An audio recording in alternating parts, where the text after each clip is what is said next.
for discussions. Thank you.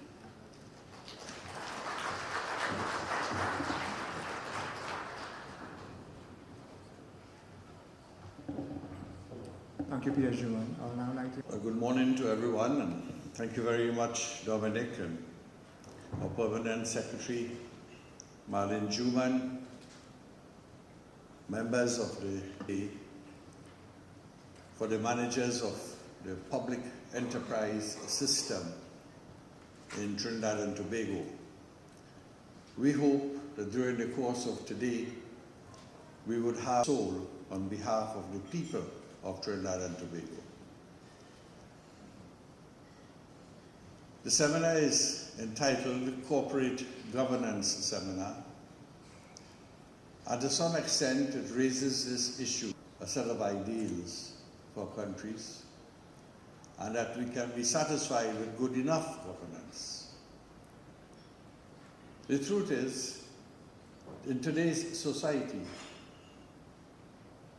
good governance is really something which we must honor.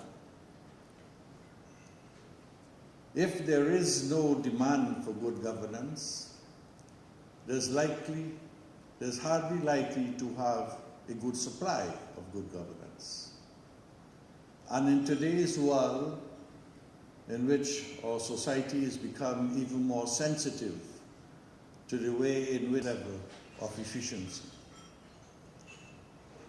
those are the various components of corporate good governance that we'll be focusing upon during the course of the day by many who have specialized in these areas, but not whoever he or she may be, to take full responsibility for the way in which the assets of the state through the corporations that have been established are effectively managed.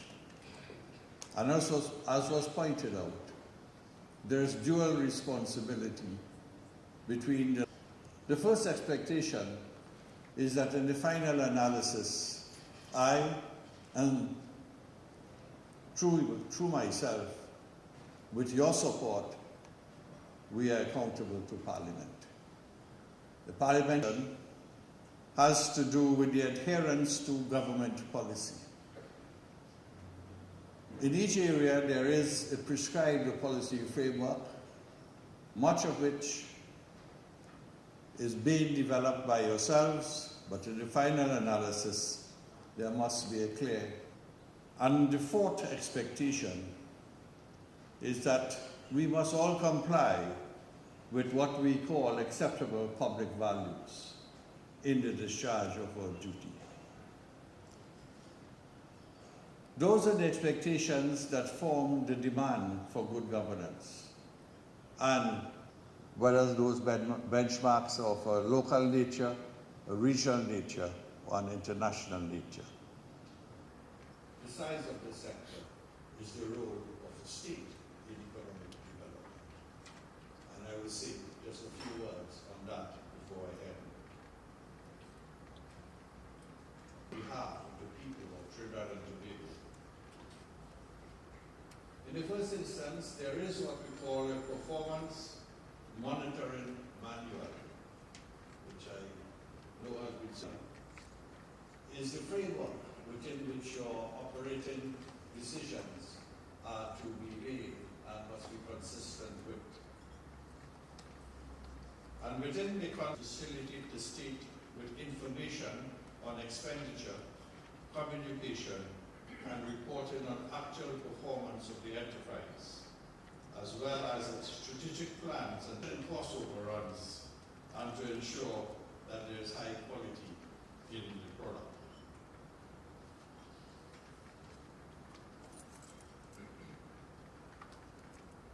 To some extent, there has been an advance in the scope, very critical importance, and one that has, on very many occasions, been underrated, is the establishment of the role of the auditor regarding finance, accounting, legal, compliance, and ethics that management has established. 3, overseeing has served us well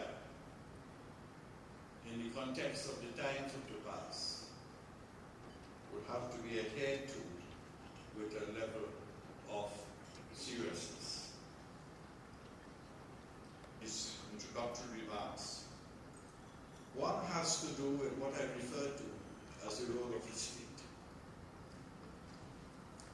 in our public expenditure program, we allocated $7 billion to the public sector investment program. Economic growth will resume in Trinidad and Tobago. And therefore, you have a key responsibility in ensuring that that expenditure is done in a manner, but in so doing, the role of the state has come into focus. In the budget of 2011, I was very careful to take such decisions and embark on such programs that will be a catalyst for development and growth on behalf of the people of Trinidad and Tobago. And that is why we had embarked on a policy directive to do what we refer to as public offerings in Trinidad and Tobago. There must be a flexibility to change. Three major objectives. One is to ensure efficiency in the use of the assets of the state. And you know what is required to do state. And thirdly, the development objective of building the capital market for us as we embark on this new and exciting journey at this time in this country's economic history. It is based on a new kind of the need to ensure that there is accountability for the discharge of your duty and an overriding responsibility to build confidence in our future. That is what we are about, and that is what enterprises, distinguished guests, members of the media, ladies and gentlemen. Thank you for coming out in such numbers today. My presentation, I believe, Martin, is half an hour. So if you could bear with me during that period of the organization.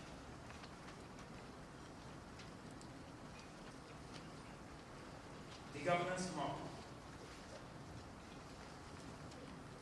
But the basic model is the board is accountable to the shareholders, corporation soul, and is responsible for the management performance through the CEO of the organization.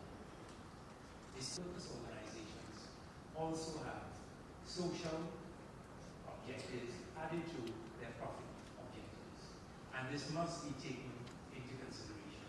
So it is not necessarily that you are looking at a quantum of profit of whether the board did a good job or not. A critical aspect of the board, therefore, in its evaluation of itself, or an evaluation of the board itself, must be the board's ability to deliver outcomes. We do not go about the formal process of measuring the effectiveness of the mission and its impact on this. Sir Alex Ferguson stands on the touchline. He is like a board member. The CEO and the management team, the board ensures that the mission is accomplished. It does so by ensuring that appropriate the board is appointed, the chair is appointed, and the chair and the board have the right to establish their committees. Naturally, by law, the boarding committee must be established. Second point, I just referred to that, very important. The CEO and the board develop their intended relationships, their power sharing. The board delegates its authority to the CEO. The CEO, in turn, in the organization, he delegates his authority to management. There must be performance that is established and articulated in terms of end results. The minister just spoke about it. So often we refer to outputs and not outcomes. I have a slide that will deal with that later. Established jointly and the potential risks and rewards articulated. The other aspect of the process flow that you see there, and through every level of the organization, the actions that are required in these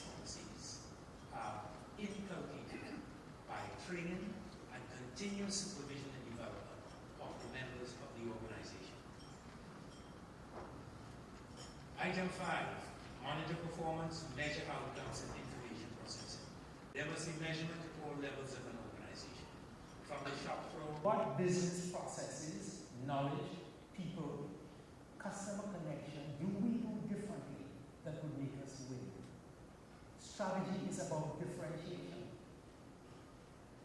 One of the things I've seen very often today in the marketplace, the only resource that I would say fits into strategy is the intellectual resource, the competency, the knowledge of the individual staff, the quality of the business processes, the quality. How do we ensure correct succession planning for continued sustainability of an organization? I will just use an example. What's the difference between, and we get to a stage of what is known as process-based competencies and competency-based processes. Because the data, the systems infrastructure, the knowledge and the know-how are all part of your business process. Unless easily retrieved for organizational development as the years go by. And I'm sure in the public servants, we all know how when people retire with experience, we say that learning is lost. So how do we create intellectual spend all his weekend building his information, building an important asset for the benefit of the company to say, well, why don't you share this with an employee? So we have to have differentiation between people who create knowledge and encourage knowledge sharing so the entire capability of the organization is improved. In advance, the parameters by which the Chief Executive Officer and the performance of the organization is going to be measured, and where appropriate, ratifying the appointment or displacement or lateral promotion of senior executives. Usually this might be done in conjunction with the line minister with advice. and help and advice. This is critical. The minister spoke about this. Critical for state enterprises, in fact, all enterprises. We talk mainly in terms of organizations' outputs. This chart attempts to show the difference between the two. You have the two boxes on the left, cost and the inputs into a process. And that is classified as economy. Are we purchasing things well? What's dealing with is prepared to re-engineer its internal processes to deliver what I need, when I need, and the quality that I desire. So in performance monitoring manual, page 170. If you have it in front, you could look at it. What this is a governance strategy map for the board. This is the board sitting back and saying, what are the processes that we, the board, must follow to ensure we govern properly? This is not a strategy map of the business operations of the company. It is a strategy map related to the processes of the board. Again, organization's strategic response to this. The purpose of this slide is to say, as a board member, how do I come to grips with all these responsibilities being put on my shoulder without running onto the field of play and understanding what is happening in detail? Well, this attempts to assuage some of those fears. In the center, it says the strategic control assurance plan. There's boundary defined by management, the board, organizational values, and other obligations. So you have those two boundaries, and in the middle you have the business model of the organization, strategy, people, processes, technology, infrastructure, etc. You look at the opportunities or threats in the marketplace, you establish your objectives. But here is the message of this slide, that the board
Written under the Companies Act, Chapter 8101, they are accountable to the Minister of Finance as corporation sole. And the Minister of Finance is responsible for the overall policy direction and financial policy, appointment and removal of boards of directors, establishing new enterprises. The Incorporation Act Number 5 of 1973, Chapter 6903, the Minister of Finance, corporation sole, has power, with the permission of the President, to acquire, purchase, take, hold, and enjoy movable and immovable property of every description, and to convey, assign, surrender, and yield up, mortgage, demise, reassign, transfer. Mr. Pagaro is the Yorkshire champion of WASA, which has its first event in 2006, appointed to cabinet to spread the use of the Yorkshire procurement throughout sanitary and public organizations. Mr. Pagaro's presentation this afternoon will focus on procurement in Yorkshire. I welcome Mr. Pagaro to the podium.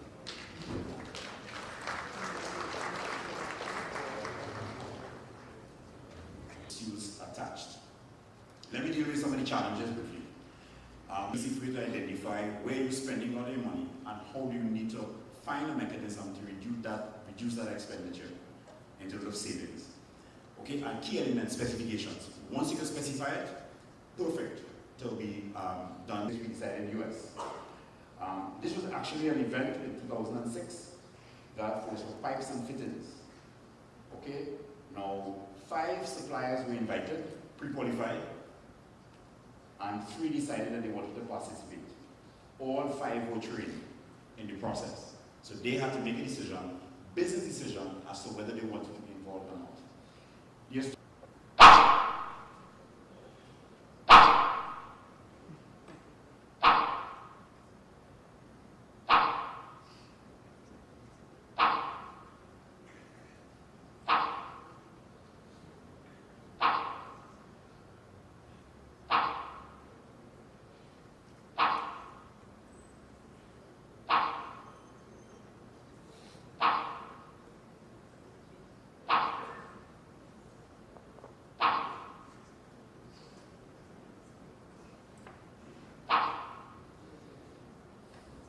Right.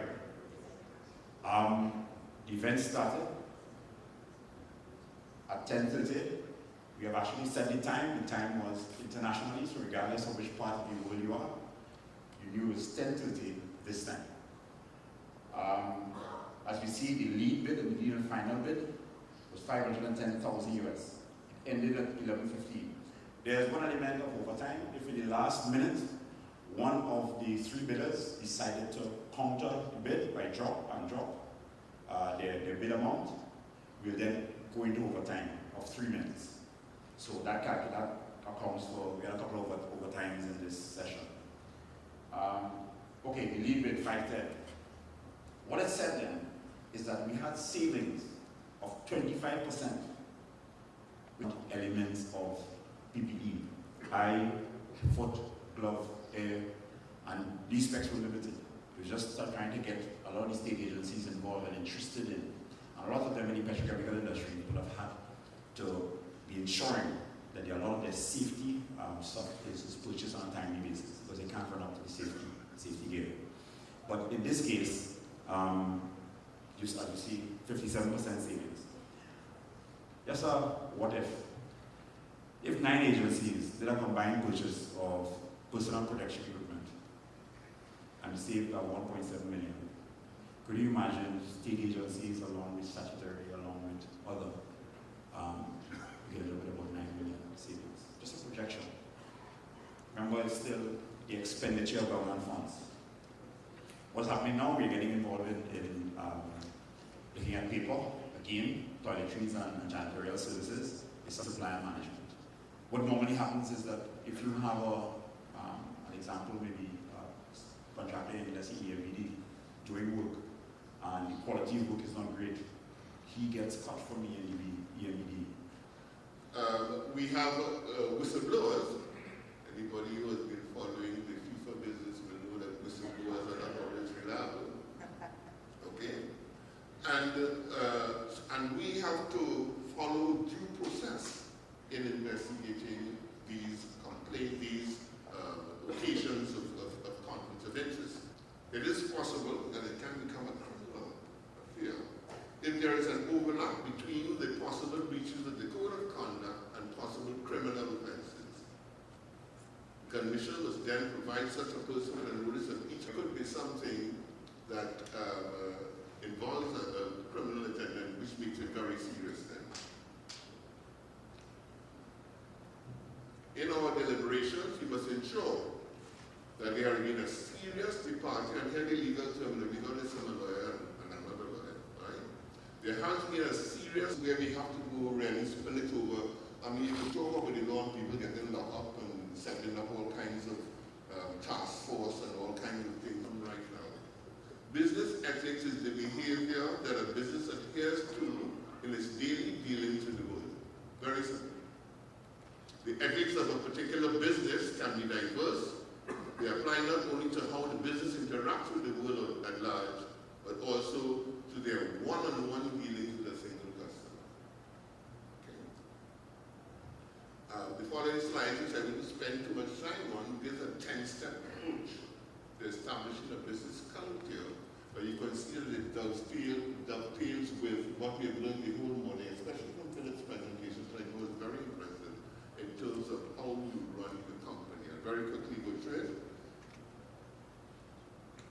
Right? There's diagnosis and evaluation.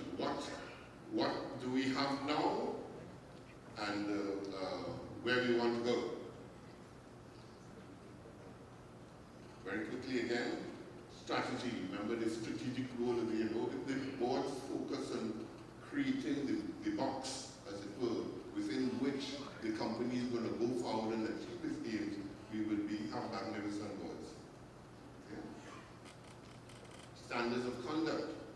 Okay? You can have a very bright individual, but he has a different head with regard to values. I recall when I was at Deco, I used to dress staff pretty often in those days, and we were talking about our values, and I was saying, of people that you recruit into your organization, if they're not up to scratch, you can't expect them to change their behavior overnight. And this has nothing to do with their qualifications.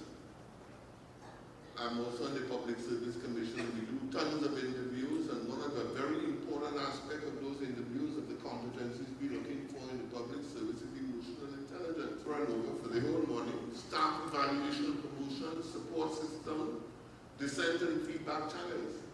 If there is a dissent, it may be on good grounds, you want to hear it. And you want to correct it very early in the game before it becomes a big blaze. Okay. And finally, auditing. We spoke about the audit committee and communications. Every time the chairman or the chief executive speaks to staff, he must reinforce what he requires of them in the performance of their duties. I read in Mr. Rollinson's Companies Act, he said what a director is supposed to do. And it says that he's supposed to direct. I think there were 2 clauses in which he said that. And then earlier on in the conversation, it talks about interference of directors on a board. But directing is interfering. So they're in conflict, I think. Second of all, the Price Waterhouse, my friend at the Price Waterhouse talks about the audit committee. And he speaks of who the management should report to in a pseudo kind of way, to the board as well as to the audit committee. And that again, I perceive as some kind of interference. And I believe in an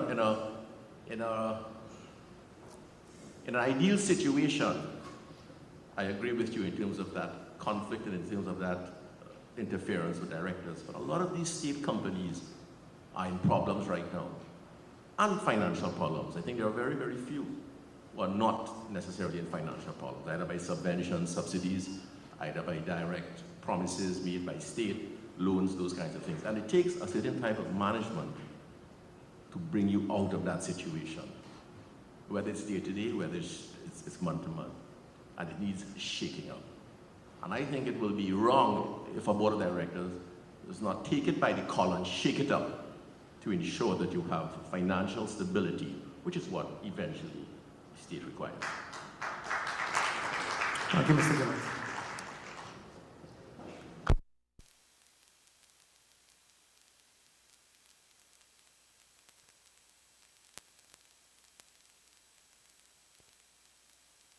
Make a lot of sense that any part of the world, you have a bright CEO and you have a bright chairman, and you have enough conflict.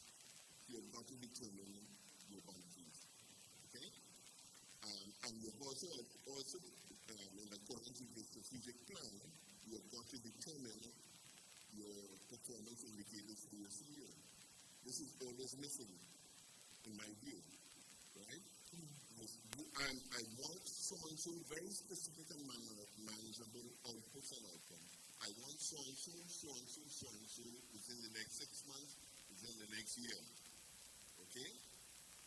And unless the CEO comes up, and he agrees to it, comes up with a out-of-the-box, we call it, hand of God, thing that prevented him from achieving the objectives, he will move on and find that he has problems, he's not doing the job. So, to me, I hear your point about shaking up, but you must also include the question of dialogue and management and understanding where each other stands. Thank you, Mr. Anderson. I think Mr. Ramirez would like to add. Next question, please. Okay, it may not necessarily be a question.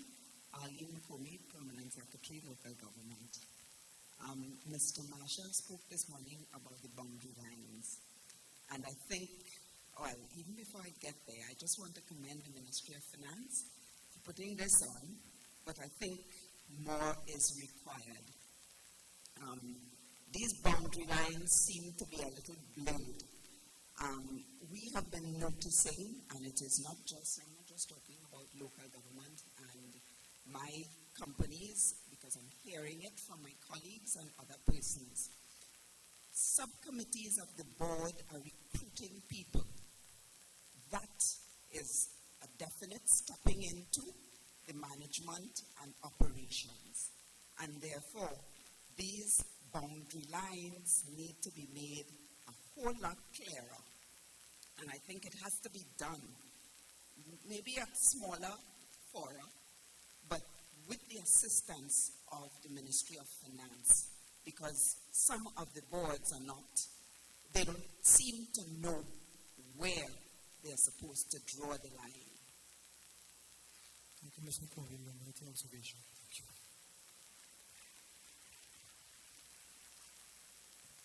Hi, morning. My name is Yunus, Chairman in Audit Committee, National Commission for Self-Implementing.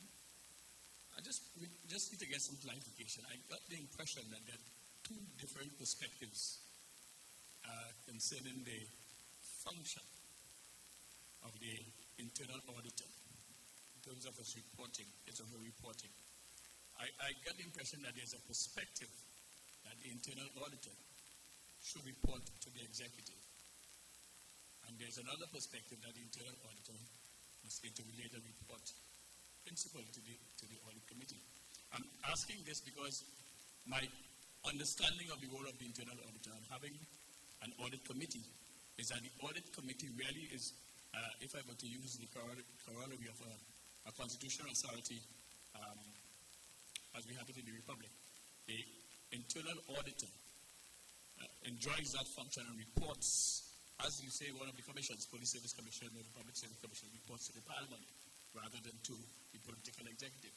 And one wonders if that is not the preferred way, rather than have the internal auditor interrelating, subjected to, and reporting to the, as it were, the political executive. Mr. Ramirez. Again, I'm just going from my personal experience. I've always had wonderful working relationships with my internal auditor. I like to have an auditor around me. I like to have a left-brain person who deals with my decisions and if I'm wrong, then they see from early in the game. And so I don't see it as an issue that he can report to the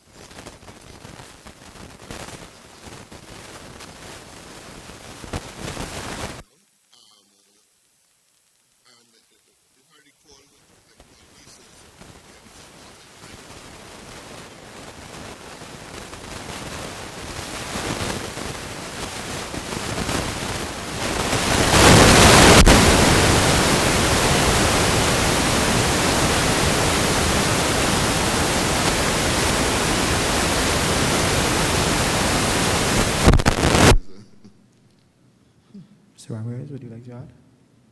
Yeah, I agree with that comment, and I guess that's why I said during your presentation, I think it's something that really ought to be handled on a case-by-case basis. I think for where there are routine reviews being done by the internal auditor, there's probably no issue with reporting into the CEO. I think for good practice and to maintaining the independence and more, I guess, the perception of independence, it's good practice for the reports to be officially tabled at the audit committee. But, you know, it's not behind the CEO's back, so to speak. The CEO is fully in the know, has an opportunity to guide, to respond to issues. So I agree with Mr. Rawlingson that I don't see it as being an issue. And I think at the end of the day, common sense must prevail. Thanks. Thank you. Next question, please. Thank you. Betty Ramnarine, Deputy Chair, National Commission for Self-Help. And like my colleague, Mr. Nurse, I'd like to thank the presenters for this morning's function, and by extension, the Ministry of Community Development. Currently, we are functioning with a tenders committee, and I'm noticing in the manual, there's no tenders committee. There's a finance and investment committee. Is this now the committee to review tenders? Thank you. Thank you. Just repeat the last part of your question, please. Sorry, we didn't get it.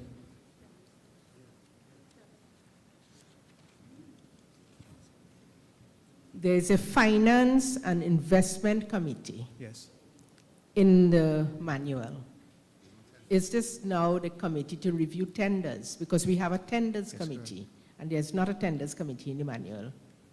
No mention is made of it. Okay. Thank you. Mr. Nurse? Yeah. This committee is a separate committee, and if you look on page 140 of the performance, appendix K of the performance appraisal report, we have made provision for a finance and investment committee as well as a tenders committee and an audit committee. So there are 3 specific committees. But I think it should be understood that the 2 statutory committees of a board, one is the tenders committee, next one is the audit committee. That's the checks and balances that we're talking about. So every board is supposed to have a tenders committee and supposed to have an audit committee.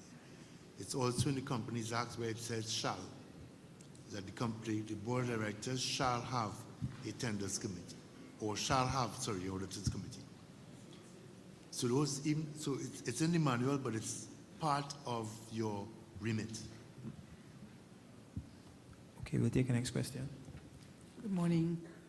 Margaret Parks, Lake Asphalt, Audit Committee. My question is, am I to understand that Mr. Ramirez in his presentation indicated that the Audit Committee should meet with the external auditors during the course of the audit or after? I'm saying that because sometimes the auditors, they come in and they disappear, and you never hear from them, or you're left to get the information from the finance or the internal auditor. I want to know how you think that should play out. I have one other question, and then I'll sit down. The question of an executive board and a non-executive board. What is the difference, and how do we, as state enterprise boards, function? I believe that we are non-executive boards, but as the lady from local government indicated, there's a little bit of confusion there.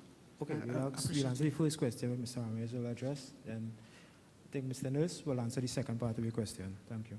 Mr. Ramirez? Thank you for the question. In a slightly cynical way, I guess if you haven't heard from the external auditors, that should be good news, right? But joking aside, I think it comes down to when I spoke about meeting with the external auditor up front to agree on the relationship that you ought to have, and the structure, frequency, and format of interface and reporting.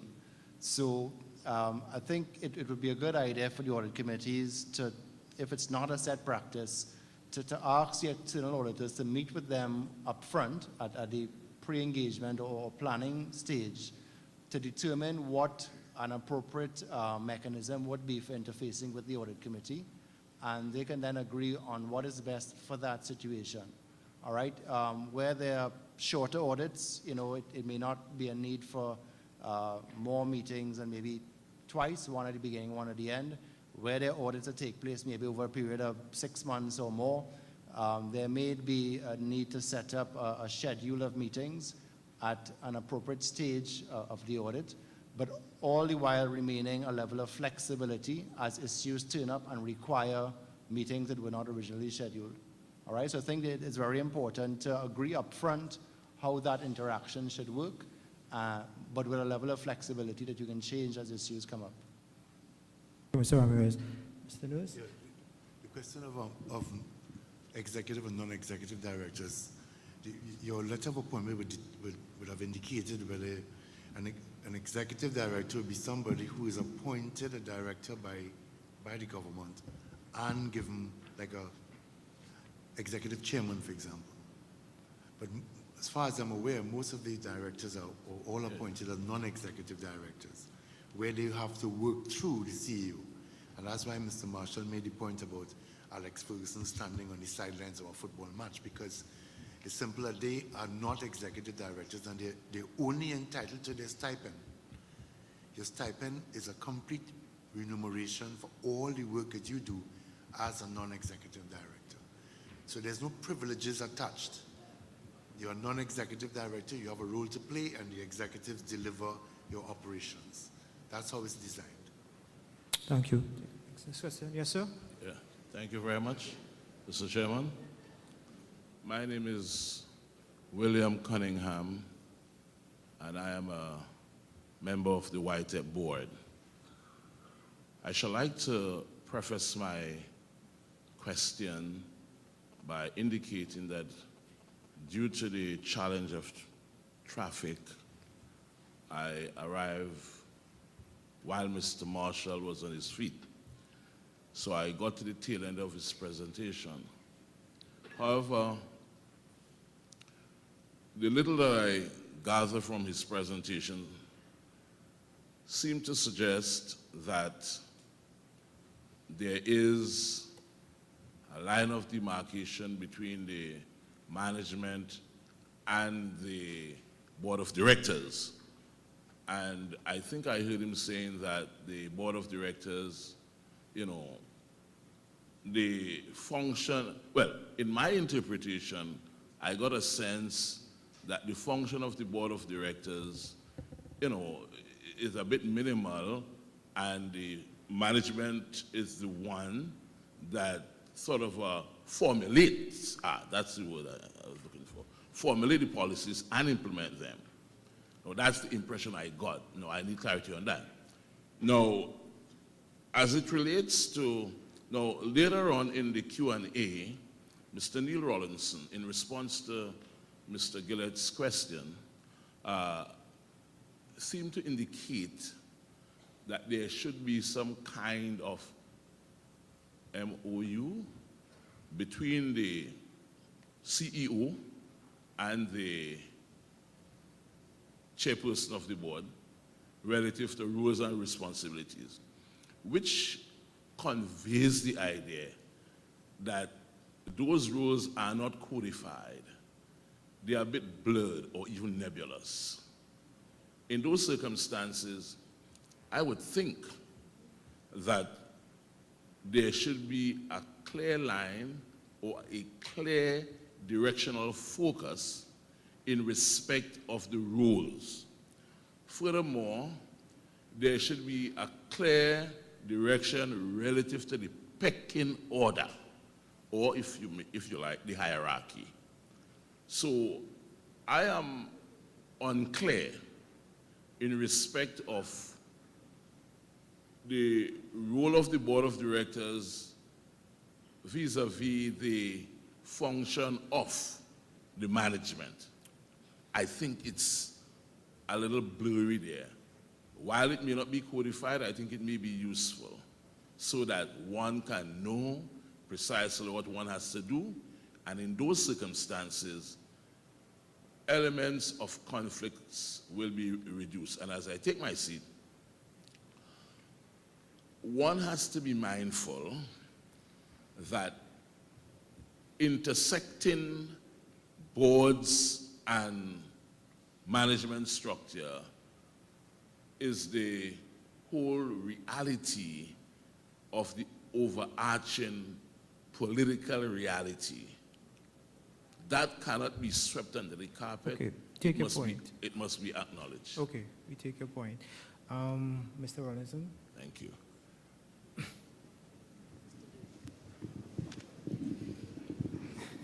What can I say? I can only go, Mr. Cunningham, is it? I can only go by my own personal experience. I've served under 4 or 5 boards at Point Lisas. I've served under private sector boards in the private sector. In each one of those circumstances, there have been different requirements of the board in terms of moving forward. My job in all of those cases was to move the thing forward, right? So that we had an undeclared MOU as to what the chairman and the board would deal with and what the CEO would deal with, okay? All I've said in my presentation is better to put it in writing so everybody knows what's going on. But you cannot have, as somebody mentioned earlier, Philip mentioned the question of the Alex Ferguson approach and the sideline. The point of the matter, in running a company, there's no such thing as a clear role for the board. The board has its work to do, very ably fleshed out this morning. The management has its role to do, but when they meet, there are going to be gray, you call it nebulous. There are going to be nebulous areas where you have got to have an understanding of how the thing goes on. That's my own personal experience. Then the word political over reality, you declared your understanding of what I'm saying. Therefore, I was left high and dry. Okay, I do apologize. Please continue. It's accepted kindly. Thank you. Now, when I said the political reality, I was just simply being forthright by acknowledging that every board member here, everyone, was politically appointed, myself included. Okay? It wasn't taken in any way. Well, I did not have the privilege to conclude.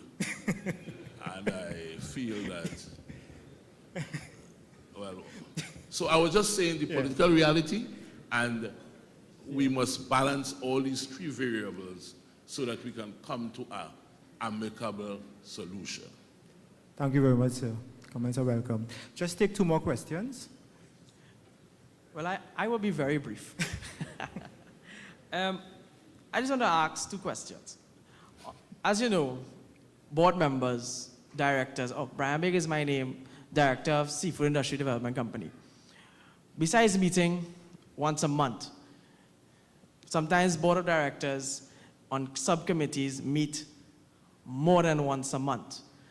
And I would like to ask, in what way, now our bylaws shows this, on the issue of remunerations, besides our stipend and traveling, is there in any way that board members can receive another allowance on the fact that when you sit on committees and they have to meet more than once a month?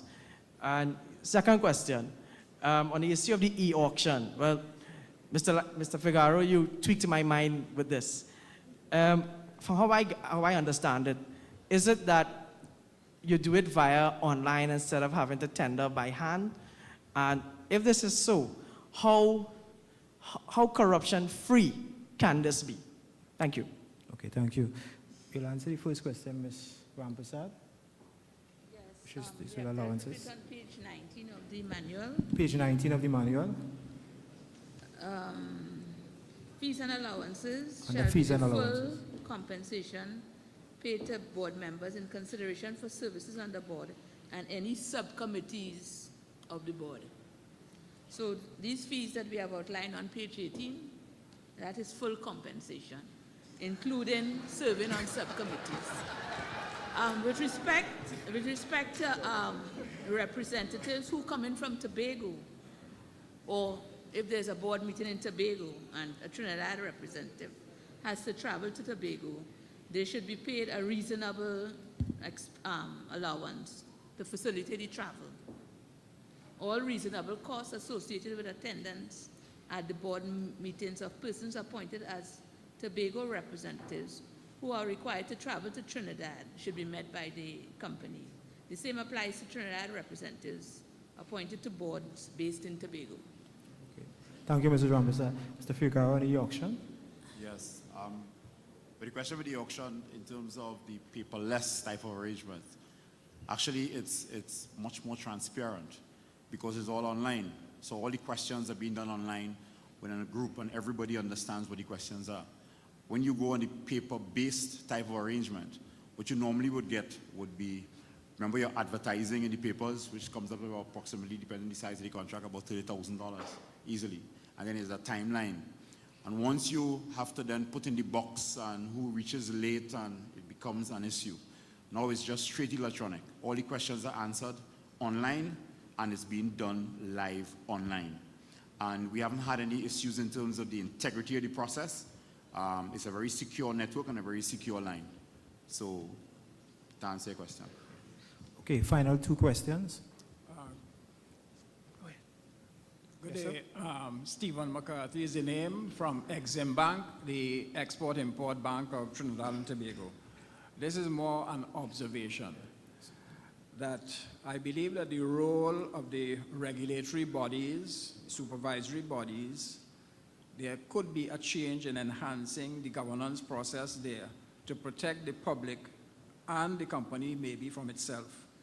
And this could include, apart from the Integrity Commission, for example, the SEC, Securities and Industries Commission, the Central Bank, the Registrar General, Inland Revenue. And my view is that the current pure relationship between the regulator and the regulated entity must consider the underlying customer of the firm on an ongoing basis, not only when the firm is in difficulty or public difficulty or when the firm fails. Because in the absence of information to the contrary, the public assumes that the company is conforming to all established requirements. So it shouldn't be that after everything is falling apart, then we are hearing that certain things are not in place. So on the Integrity Commission, while it may not now be law, somewhere the firm where the directors, well, this is in the case of public companies, where the directors have to submit certain information.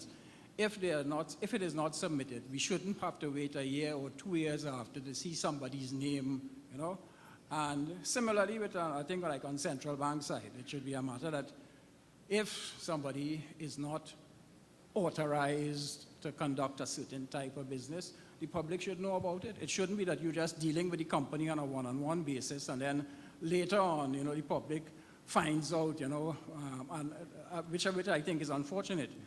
In some of these instances, it is likely that the law would have to be changed. But of course, there will have to be some kind of reasonable dialogue to see that, that people are, they are not being abused through some little loophole or so. But that is it's just an observation. Okay. And thank you. And thank you. We welcome that observation. Final question. Yes, my name is Keswat Sigobin, Ministry of Finance.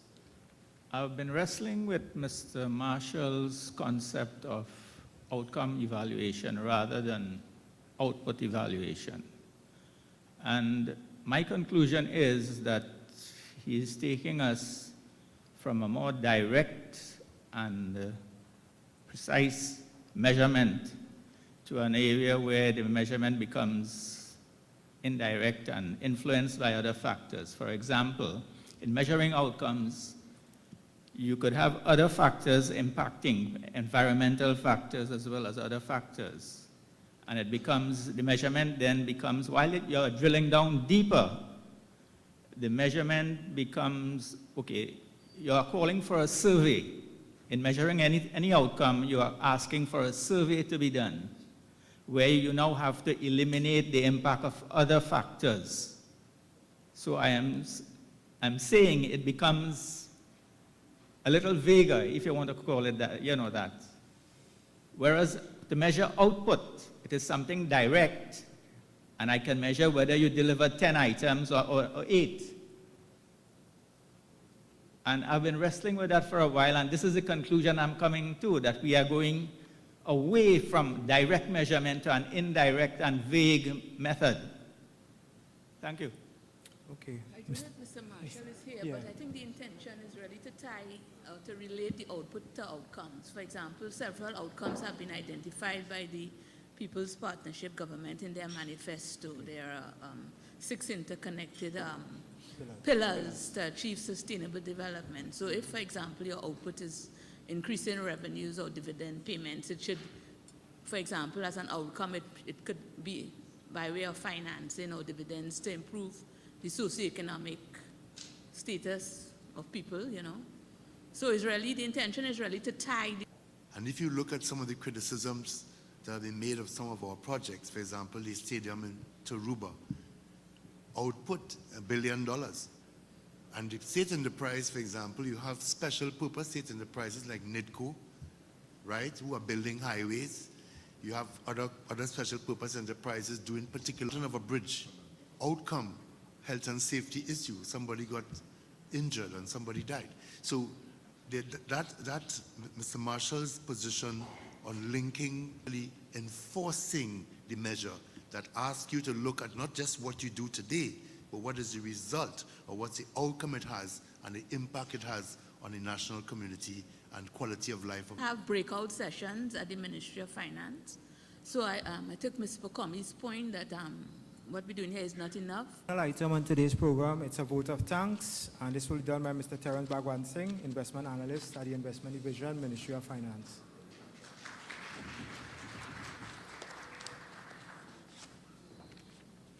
To